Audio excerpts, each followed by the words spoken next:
Basketball has never been more competitive than it is right now. Players now are more skilled and more athletic than they ever have been, which makes it more difficult than ever to make it. So if you want to separate yourself as a basketball player and get a leg up on everybody else, there are 3 things that you absolutely need to develop that we're going to talk about right now. Because while skill and athleticism is at an all-time high, these 3 things are severely lacking. So if you develop them, you'll have something that very few players have. You'll be able to reach levels that very few players can. And make sure you stick around until the end because I have a free gift for you that's going to help you add points per game to your average, help you to be able to create for yourself and your teammates, and allow you to start playing with more confidence. Let's get into it. There's a popular saying or quote, or really just kind of a thought. The biggest difference between successful people and unsuccessful people isn't necessarily talent, isn't necessarily luck, isn't necessarily any other factor aside from the successful person is the one who didn't quit and the unsuccessful person is the one who did. Successful people continue to get up and show up and go after what they're trying to achieve, regardless of the setbacks, the difficulties, or the amount of time that it might take to get that thing. And people who aren't successful a lot of times quit before they're able to get to the point where they can be successful. So the thought is that a lot of times the biggest differentiator between someone who makes it and someone who doesn't is just the ability to continue to show up every single day, regardless of what might be going on around you. There's truly something to be said when it comes to just the ability to continue to go after something, especially when it becomes difficult. This in basketball is referred to as competitive stamina. So your ability to compete as hard as you can for as long as you can and being able to do that every single day. Here's former NBA player J.J. Redick talking about this exact thing. I always felt, though, that I had a realistic sort of approach of who I was as a player. And I always said, if I can maximize who I am as a player, which is an elite shooter, someone who's better conditioned than anyone on the court, someone who competes every night, I think that's an underrated skill. I like to call it competitive stamina, being able to sustain your competitive spirit night to night, game to game, season to season. I was able to do that for 15 years. That's a skill that not everybody has. And so I kind of bought in, especially early on in my career when it didn't go well. I just sort of doubled down on that. I'm a competitor. I can really shoot the basketball. I know I have some weaknesses. Let me work on those. So what I did was I got stronger. I got in even better shape. I studied film. I learned every nuance of NBA defensive concepts there was. And I decided I've got to be perfect on that end. I may not be able to stay in front of every guy or contest LeBron James shots, but all of the game plan stuff, I got to be perfect. So as you see right here, when he got to the NBA, when he was approaching the NBA, there was a lot of things that he didn't have, right? There was things that he would go to these pre-draft meetings and these teams would tell him about the things that he's lacking. But he also knew who he was, and he understood that, hey, listen, I might not have every single physical gift. I might not be the most talented, the biggest, most athletic, but I'm a competitor, and I'm going to show up and go after it every single day. I'm going to study the film. I'm going to do whatever it takes to be great. And that was ultimately his key to having a long and successful NBA career. And like he says in this video, not everybody has this ability to show up and compete their hardest every single day. So if you're able to develop that, that will allow you to almost have a superpower over a lot of other players who can only show up sometimes. This is for sure one of the biggest differentiators that I see between great players and average players at every single level is just the ones who are able to show up regardless of what's going on. So whether it's a 9 a.m. AAU game where there's nobody in the gym or there's a state championship game with 10,000 people in the stands, a player with great competitive stamina is going to show up and compete their hardest at both of those events. And you're not even going to be able to tell the difference. And like I said, this is a skill that you can develop. So your focus has got to be, how do I get to a point where every single game, every single practice, every single workout, I show up with an incredibly high level of competitive stamina. I'm able to show up every single day and give my best regardless of what's going on, whether or not I was good yesterday, bad yesterday, I've had success this season, I haven't, I've struggled, I've done great. Can you show up with that same level of competitive nature?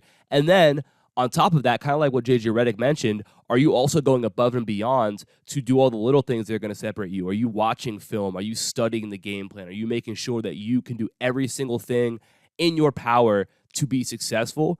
And if you can do that every single day, that will separate you a ton as a basketball player. The second thing that will separate you as a hooper is your impact on other players. And I want to talk about exactly what this means because it's kind of twofold, but I think it's so important.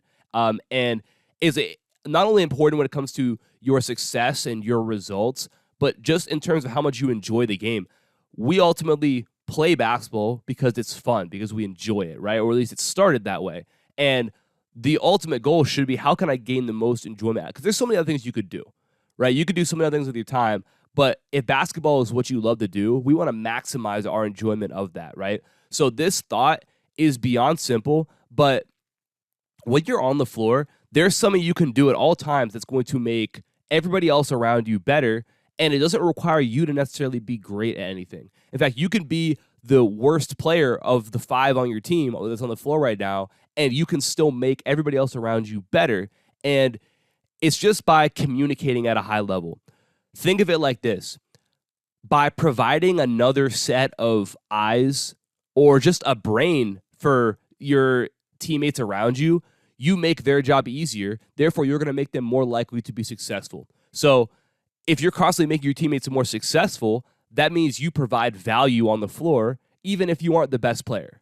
Just by being able to communicate, giving them another person, another set of eyes to be able to help them do their job, that makes them better. That means that you provide value on the floor, which means that you're more likely to have to be on the floor. You're more likely to make an impact. And when you provide value in that way, guess what? You're probably going to get more opportunities to do things throughout the rest of the game, right? When you find ways to provide a value that is constant, right? When you get your foot in the door that way, communicating screens, different coverages. So, hey, we're switching this. Hey, stay. Hey, get over, get under, screen left, switch, whatever. Just communicating through these different coverages, talking about what the offense is doing. Like, hey, he's coming down or whatever. Just communicating these things through, helping them anticipate what's coming. So, hey, we got a ball screen coming here. Hey, he sent that down screen to a ball screen. Be ready for it. Hey, you guys, we're going to switch that if he goes.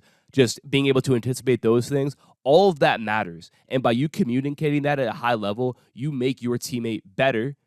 Again, making them more likely to be successful, which means your team is more likely to be successful. It means that you provide value to your team, because ultimately what basketball is about is contributing to winning. If you want to be a successful player, you want to make it wherever. You want to make it to the next level. You want to get a starting spot.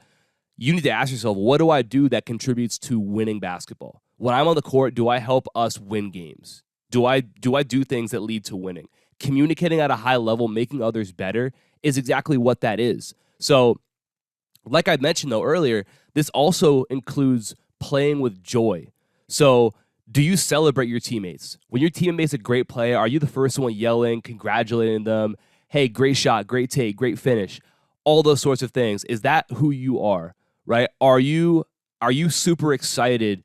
And do you enjoy your teammate's success as much as you enjoy your own, right? Because I think this is where a lot of players struggle, is that they get to a point where they are so focused on themselves and they put so much pressure on themselves to play well and to do well and to score well that they lose the joy that comes from celebrating your teammates. And the weird thing, the catch-22, the paradox of it is that when you get outside of yourself and you stop focusing so much on what you're doing, and you start to appreciate your teammates, you start to root for your teammates, you start to be more concerned about how we are doing instead of how I am doing, you're actually going to play better. There's going to be less pressure on you. You're going to just be more in the flow of things, and you're going to end up actually playing better when you get it outside of yourself and you focus more on, hey, I'm going to celebrate my teammate's success. My teammate's success means more to me than my own does, right? Think about the players that you play with, that you have played with, that you've enjoyed playing with the most. Chances are those teammates are probably very vocal, right? And they probably are very supportive of everybody. Maybe they don't even play that much, but you always hear them on the bench congratulating you on a made shot or on a good play. Those are probably the teammates that you enjoy playing with the most. Why not be that person? And when you are that person, again, you provide more value. And not only do you provide more value, meaning you're going to be more of an integral part to a team, you're probably going to have to play more. You're probably going to have more opportunities. You're probably going to be more successful. But like I said, it's also going to contribute to you having joy, you enjoying playing. And that's when we really see the best success, is being able to look at a player and say, hey, they play with joy. They enjoy the game. They have fun. they're all about their teammates' success, the we over me sort of attitude. And that's going to lead to you being at your absolute best, right? So get outside of your own mind and worrying about, oh, how do I look? How am I playing? How am I doing? All that sort of stuff, and start being more focused on the we. And the other stuff is going to take care of itself. It's going to actually go a lot better than it would otherwise, right? Do you genuinely love playing the game, and do you express that while playing? Obviously, everybody's personality is different, so some people are going to be more vocal than others, and that's okay. But at the end of the day, are you so caught up in what's going on with you that you can't get outside of yourself and worry about what's going on with your teammates, right? If you can shift your focus from you more so to how do I help everybody else be better, whether that means communicating more or it means congratulating somebody or helping somebody when they miss a shot, like, be that person, right? And not only going to make them better, but you're going to put yourself in a position to play better as well. The third thing that is going to separate you as a basketball player is basketball IQ. Basketball IQ is severely lacking in today's game. And in my opinion, this is actually the number one cause of a lack of confidence and a lack of ability to perform well consistently in games. So if you struggle with either of the things, if you struggle with performing well consistently or you struggle with your confidence, chances are, and I'd be willing to bet, that it's probably because of a lack of basketball IQ in some form or sense of the word. This is because everything is basketball IQ. Literally everything that you do on the court ties back into your basketball IQ. Think about it as when we have skills, talk about skills. So when you think of that word, you think of shooting, ball handling, finishing, right? We think of the physical act of doing it, the stuff that you do in your workouts to prepare yourself for games. But actually, when it comes to those things, there's three parts to it. So you have the physical skill of shooting the ball, but you actually have to, first of all, perceive what's going on. So determine what opportunities you actually have when you catch the ball or before you catch the ball. Hey, that spot's open. Okay, I caught it. Now I have enough space right here to get my shot off. You have to be able to perceive and understand what's going on. Then you have to actually make a decision. So do I shoot this? Do I shot fake and take a dribble? Do I shot fake and drive here? Well, no, there's help there, so I'm going to have to pull up. You have so many decisions to make right there. And then once you've perceived, made a decision, then that's when you actually get to the physical act of shooting the ball, right? So if your basketball IQ is lacking, you're going to really struggle to consistently be good in those first two steps before we even get to the physical act of you doing that skill, right? So when I say basketball IQ is literally everything, it's tied into everything that you do, that's what I mean by it, because it is. Every single thing you're going to do in the court requires you to perceive and then decide before you actually physically do it. So if you don't have a solid basketball IQ, then the actual physical skills are going to matter much less because they're much less likely to be used effectively. You spend all this time in the gym practicing, working on your skills, trying to improve, but then you're going to get into game situations and probably not see a ton of improvement. And a lot of times it's because you lack when it comes to basketball IQ. So I know as a player, I struggle with this a ton. Like I put in all this work and I wondered why am I not seeing this translate?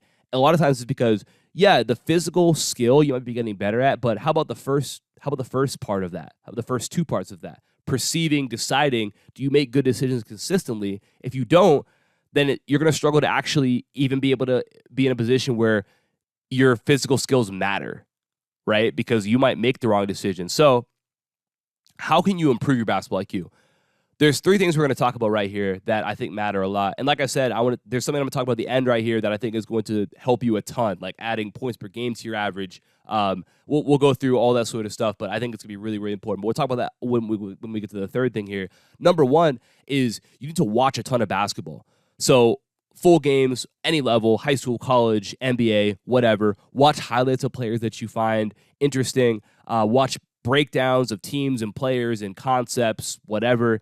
The more you do this, the more you're going to pick up on. You're going to notice patterns. You're going to notice, what matters and what doesn't. And when you do this enough, you're actually going to start to be able to apply this stuff into your games, sometimes without even working on it, right? I think that there's a great clip, and I'll put it in here now, of Anthony Edwards talking about something that he saw from Luka Garza when it came to like a finishing move with a slow step right there. And I thought it was really, really interesting. And we're putting the R&B on the tapes now because that slow Euro that you've been doing. Talk about that move that you've been doing when you drive to the cup and you get the little slow Euro. Honestly, man, I got that from Luka Garza, the big dude on our team. I saw him in workouts they were showing me a move, and he did it, and I was like, okay, I'm gonna try that. And the first time I did it was versus the Knicks in the preseason, and it worked. And then ever since then, I'm just gonna slow step every time.